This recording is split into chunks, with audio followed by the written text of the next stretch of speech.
After the top and after left.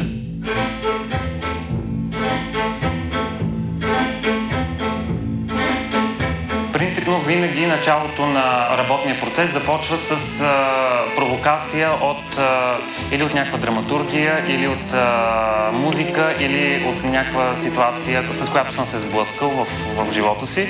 Този път дойде абсолютно ненадейно, седейки в интернет пространството, попаднах на кожата като човешки орган. Изчетох всичко възможно и това, което ме провокира, е как може една толкова тънка преграда от нашето тяло да разделя толкова различни пространства. Yes. В един случай тя може да бъде преграда, а в друг случай тя може да бъде врата.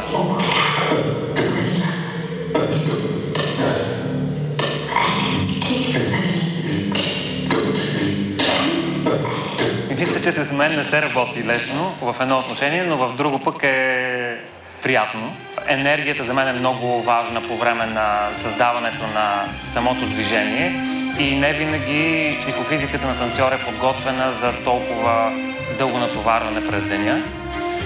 Така че от тази гледна точка не, но пък е приятно, тъй като танцорите преодоляват себе си, преодоляват до известна степен травмите, които са естествена част от работния процес и всички свои неудобства в посока на това да реализираме нещо наистина добро и което да се отличава с експресия, нещо, което е най-важно.